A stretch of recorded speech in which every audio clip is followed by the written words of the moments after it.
আসসালামু আলাইকুম। গত কয়েকদিন আগে ঢাকা শহরে একজন মানুষকে নৃশংসভাবে নির্মমভাবে হত্যা করা হয়। এটা গত কয়েকদিন ধরে দেশের আলোচনার মূল বিষয়বস্তু, টকশোর মূল টপিক। এছাড়াও আমাদের যেই যারা মোবাইল দেখি সেই মোবাইলের খোরাক। এখন ঘটনা হচ্ছে এর চেয়ে কি নৃশংস ঘটনা দেশে ঘটেনি? এর চেয়ে নৃশংস ঘটনাও দেশে ঘটেছে। আচ্ছা, আপনি ভাবুন তো, আমাদের দেশে বিভিন্ন সময়ে বস্তাবন্দি লাশ পাওয়া যায়, যেখানে হয়তো 10 টুকরো বা 20 টুকরো করে লাশগুলো ফেলে দেওয়া হয়। সেই লাশটাকে মেরে যখন টুকরো টুকরো করা হয়েছিল, হয়তো কেউ ভিডিও করতে পারেনি, সেই জন্য আমরা সেটা দেখতে পাইনি। যখন একজন মানুষকে গুম করে তাকে মেরে হাত পা বেঁধে নদীতে ফেলে দেওয়া হয়, সাগরে ফেলে দেওয়া হয়, সেই ভিডিও কি আমরা কখনো দেখেছি? আমরা পাইনি। হয়তো এটা কেউ ভিডিও করেছে, সেজন্য আমরা দেখতে পেয়েছি, আমাদের খুব কষ্ট লেগেছে। আসলে মানুষ হচ্ছে পৃথিবীর সবচেয়ে নৃশংস প্রাণী। অন্যান্য পশু পাখির মধ্যেও ঝগড়া হয়, বিবাদ হয়, এমনকি মেরেও ফেলে। কিন্তু আপনি এরকম নৃশংসতা দেখবেন না, যে নৃশংসভাবে উল্লাস করে মারার পরে সেটাকে টুকরো টুকরো করে নাচানাচি করে, এরকম আপনি দেখবেন না। তো যাই হোক, মূল বিষয়বস্তু হচ্ছে আমরা স্বাধীনতার 53 বছর পরে স্বাধীনতার স্বাদ যেমন পাইনি সেরকম জনদরদি দেশপ্রেমিক কোনো একটা রাজনৈতিক দল। আমরা গত 53 বছরে বহু দল ক্ষমতায় এসেছে, বহু দল ক্ষমতায় ছেড়ে পালিয়েছে। আসলে যারা এসেছে তাদের বেশিরভাগই হচ্ছে পকেট পূজারি, কি বলে, নিজেদের আখের নিয়ে তারা ব্যস্ত। দেশের চিন্তা আসলে কেউ করেনি।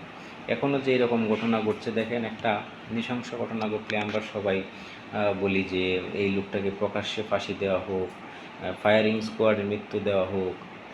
এরকম আমরা বলি যে যে আমলাতান্ত্রিক জটিলতা, বিচারের দীর্ঘসূত্রিতা এবং যে প্রক্রিয়া, এইসবের মাধ্যমে আসলে এই নৃশংস ঘটনাগুলোর আসলে পুনরাবৃত্তি বারবার ঘটবে।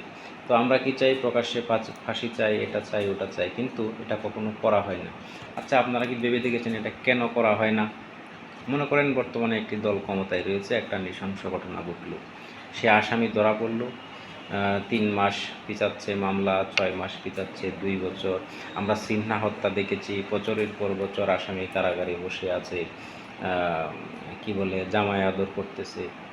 তো এরকম বহু ঘটনা ঘটে। এই যে এই প্রক্রিয়ায় আপনি কি কখনো দেখেছেন দেশের বড় কোনো রাজনৈতিক দলের নেতারা এরকম বলেছে যে আসামিকে ধরে প্রকাশ্যে ফাঁসি দেওয়া হোক, একে ধরে ফায়ারিং স্কোয়াডে মৃত্যু দেওয়া হোক?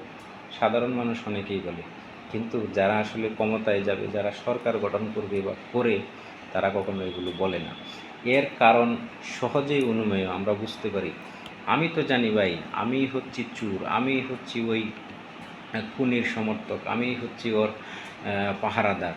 কাজেই আজকে যদি একে আমি কঠিন শাস্তি দিই, এর জন্য আইন করি এইভাবে, তাহলে কাল তো আমিই ধরা খাবো। মূলত এই কারণে এই জিনিসগুলো বাস্তবায়ন হয় না। অনেক মানুষ, আপনি এখন ভোট দেন, যে লোকটা এরকম ওর বুকের উপরে পাথর মেরেছে, তাকে কিভাবে হত্যা করা উচিত?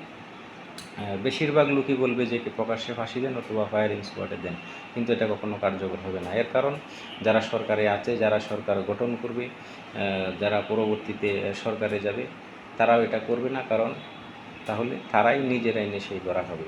কারণ তারা তো জানে, আমরা এখন জানি দেশে কারা চাঁদাবাজি করছে, কারা অন্যায় করছে, এর আগে কারা করেছিল, তাদের কি হয়েছে। তো এটা হচ্ছে আমাদের মূল সমস্যা। আমরা হচ্ছে ম্যাঙ্গো পাবলিক, আমজনতা, সারাদিন চিল্লাইলেও কোনো লাভ নাই। যারা সরকারে আছে তারাও সাধারণ মানুষ নিয়ে এত টেনশনে নাই, যেহেতু আমরা তাদেরকে নিয়ে এসেছি। তারা যতটুকু পারছে করছে, হলে হলো, না হলে নাই। আরেক দল তো অপেক্ষায় আছে যে আমরা যাব, আরেক দল অপেক্ষায় আছে আমরা কীভাবে ফিরে আসব, আরেক দল আছে আমরা কীভাবে দলবাড়ি করে দেশটাকে লুটে পুটে খাবো। এই হচ্ছে আমাদের বাস্তবতা। এই জন্য আমাদের উন্নতির সম্ভাবনা খুব কম। অপরাধ, যদি অপরাধীর শাস্তি না হয়, তাহলে অপরাধ কোনোদিন কমবে না। আজকে যদি এটা মুসলিম আইন হতো, সৌদি আরব বা এরকম, তাহলে এখানে আসলে রাষ্ট্রের কিছু করার ছিল না। রাষ্ট্রের কাজ হচ্ছে আসামিকে ধরা, শাস্তি দিবে হচ্ছে যে লোক মারা গিয়েছে তার আত্মীয় স্বজনের নির্দেশ অনুযায়ী। সেখানে তার বাবা মা বলবে যে কী প্রক্রিয়ায় শাস্তি হওয়া উচিত। তার বাবা মা যদি অপরাধীকে ক্ষমা করে দেয়, তাহলে সে ক্ষমাও পেয়ে যাবে। তো শাস্তি এরকমই হওয়া দরকার।